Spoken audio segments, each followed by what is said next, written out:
Hi everyone, welcome to this video. So आज का जो वीडियो है वो इंडियन कॉन्स्टिट्यूशन का पार्ट 3 वीडियो है। इसके पहले के 2 वीडियो में मैंने आपसे डिस्कस किया कि हमारा जो भारत का संविधान है उसको कब बनाया गया, उसको किसने बनाया, उसमें कितनी अनुसूचियां हैं, कितने अनुच्छेद हैं और कितने भाग हैं। फिर मैंने पार्ट 2 में डिस्कस किया कि हमारा भाग 1 डिस्कस किया जो आर्टिकल 1 से लेकर के 4 तक है।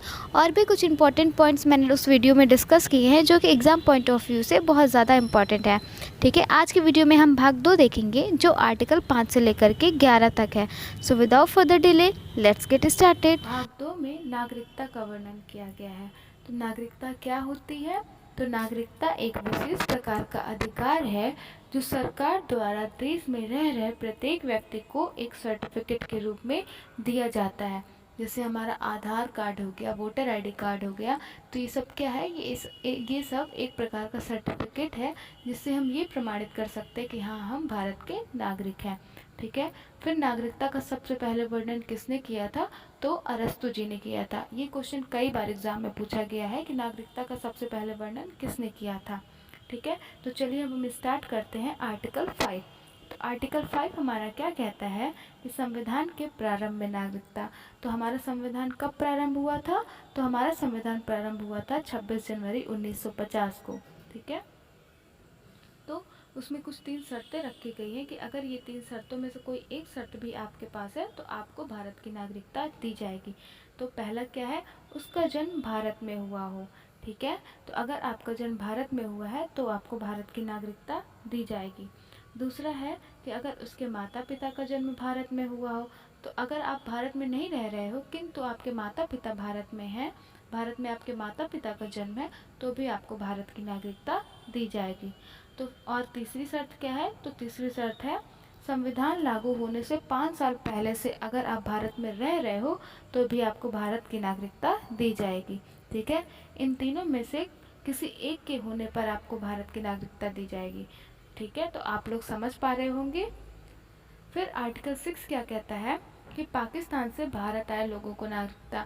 तो जैसे जब हमारा विश्व युद्ध हुआ था तो कुछ लोग पाकिस्तान से भारत आए होंगे, तो कुछ लोग भारत से पाकिस्तान भी गए होंगे, तो उसके लिए भी संविधान ने आर्टिकल बनाया हुआ है जो कि आर्टिकल 6 में आता है कि जो लोग पाकिस्तान से भारत आए हैं तो उनके लिए एक रूल निर्धारित किया गया था, क्योंकि ऐसे तो फिर कोई भी आकर के चला जाएगा। तो उसके लिए एक रूल बनाया गया था कि परमिट रूल जिसको बोलते हैं, जो 19 जुलाई 1948 को बनाया गया था। कि जो इस रूल से पहले आया, जब ये रूल बना हुआ था उसके पहले आया है तो उसको तो नागरिकता मिलेगी ही, लेकिन जो इस रूल के लागू होने के बाद आया है तो उसको पहले 6 मंथ तक भारत में रहना होगा, देन उसके बाद उसको भारत की नागरिकता दी जाएगी। ठीक है, तो आर्टिकल 6 हमारा क्या कहता है कि पाकिस्तान से भारत आए लोगों को भी नागरिकता दी जाएगी। अगर वो परमिट रूल से पहले आए हैं तो उनको भारत की नागरिकता मिलेगी ही, लेकिन अगर वो परमिट रूल लागू होने के बाद आए हैं तो उसके लिए पहले उनको 6 मंथ भारत में रहना पड़ेगा, देन उसके बाद उनको उनका रजिस्ट्रेशन होगा, फिर उनको भारत की नागरिकता मिलेगी। आई होप आप आर्टिकल 6 भी अच्छे से समझ गए होंगे। चलिए आगे बढ़ते हैं। तो आर्टिकल 7, तो जैसे अब कुछ लोग भारत से पाकिस्तान से भारत आए हैं तो अब कुछ लोग भारत से भी पाकिस्तान गए होंगे। तो आर्टिकल 7 हमारा कहता है कि भारत से पाक गए लोगों को भी नागरिकता दी जाएगी।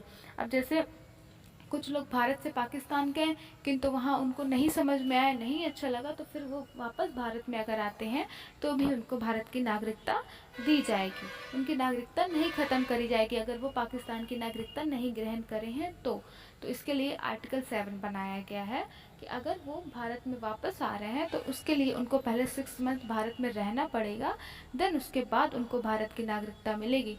ये नहीं कि कोई भी भारत से पाकिस्तान गया और फिर वहाँ रह करके फिर मतलब जैसे टेररिस्ट होते हैं तो ऐसे ही तो करते हैं। पाकिस्तान से कितने टेररिस्ट मतलब भारत आकर के कितना मतलब यहाँ पे हंगामा बम ब्लास्ट वगैरह करते हैं। तो इसके लिए भी रूल बनाए गए कि अगर आप 6 महीने तक भारत में रह रहे हो फिर तब उसके बाद आपका रजिस्ट्रेशन होगा, फिर आपको भारत की नागरिकता दी जाएगी। ठीक है, आई होप आप आर्टिकल 7 भी अच्छे से समझ गए होंगे। फिर आता है आर्टिकल 8। तो आर्टिकल 8 हमारा क्या कहता है कि विदेश में रह रहे बच्चे को भी नागरिकता दी जाएगी अगर उसके माता पिता भारतीय हैं तो आर्टिकल 8 हमारा कहता है कि जैसे कोई सपोज़ करिए कि कोई बच्चा बाहर विदेश में पढ़ रहा है, अब वहीं पे उसकी जॉब लगे, अब वहीं पे उसने शादी वगैरह सब कुछ कर लिया, तो उसको विदेश वहाँ अच्छा लगा, लेकिन उसको भारत की नागरिकता लेनी है, तो उसको भारत की नागरिकता दी जाएगी अगर उसके माता पिता भारतीय हैं तो। अब जैसे विदेश से कई लोग भारत भी आते हैं, ठीक है, अब उनको भारत बहुत अच्छा लगता है, तो यहाँ वो भारत में रह सकते हैं, पढ़ सकते हैं, सब चीज़ कर सकते हैं, लेकिन उनको भारत की नागरिकता नहीं दी जाएगी, क्योंकि उनके पास विदेशी नागरिकता है, ठीक है। अगर विदेशी नागरिकता नहीं है और उनको भारत पसंद आ गया, तब तो पहले उनको भारत में रहना पड़ेगा, 6 महीने या फिर 10 वर्ष रहना पड़ेगा, देन उसके बाद उनको भारत की नागरिकता दी जाएगी, ठीक है। तो और जो मतलब विदेशी लोग हैं, तो वो भारत में रह तो सकते हैं, लेकिन कोई अच्छी पोस्ट में उनको जॉब नहीं मिल सकती, जैसे जो राष्ट्रपति, प्रधानमंत्री, वो और वोटिंग वगैरह ये सब वो नहीं दे सकते, लेकिन भारत में वो रह सकते हैं, ठीक है। फिर हमारा आता है आर्टिकल 9। तो आर्टिकल 9 हमारा क्या कहता है कि विदेशी नागरिकता लेने पर भारत की नागरिकता खत्म कर दी जाएगी। सपोज़ आप बाहर चले गए, बाहर रह रहे हो, आपकी शादी हो गई, आपका जॉब अब सब फिट फाट हो गया, लेकिन आपने अगर विदेशी नागरिकता ग्रहण कर ली और फिर उसके बाद आपको वहाँ पे मतलब कुछ दिक्कत आ गई या किसी भी कारणवश आपको भारत आना पड़ा, तो आपको भारत की नागरिकता नहीं मिलेगी। आप भारत आकर के रह तो सकोगे, लेकिन आपको कोई भी वोट देने का अधिकार नहीं होगा, आपको यहाँ पे कोई अच्छी पोस्ट जॉब A1 ग्रेड की नहीं मिल पाएगी, तो क्योंकि आपने विदेशी नागरिकता ग्रहण कर ली है, ठीक है। तो अगर आपने विदेशी नागरिकता ग्रहण कर ली है, तो आपको भारत में कोई भी अच्छी पोस्ट नहीं मिलेगी और आपको भारत की नागरिकता खत्म कर दी जाएगी। फिर हमारा आता है आर्टिकल 10। तो आर्टिकल 10 क्या कहता है कि नागरिकता का बना रहना जब तक कोई अन्यथा कार्य न करे। अन्यथा कार्य करने का मतलब जैसे देशद्रोही कार्य।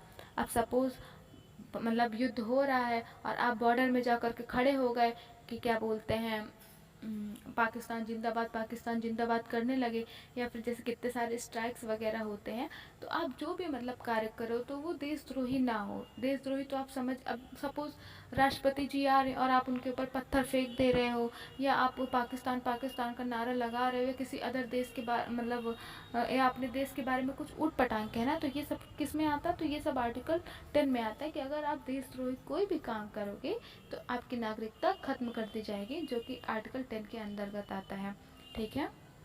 फिर हमारा आर्टिकल 11 क्या कहता है कि नागरिकता का कानून संसद बनाएगी।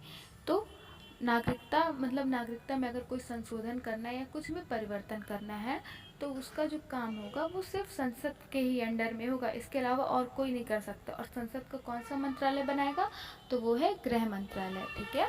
तो आई होप आपको बहुत अच्छे से समझ में आ रहा होगा, जैसा कि मैं कोशिश कर रही हूँ। अगर आपको समझ में नहीं आता है तो प्लीज़ कमेंट सेक्शन में आप ज़रूर बताइएगा, ठीक है।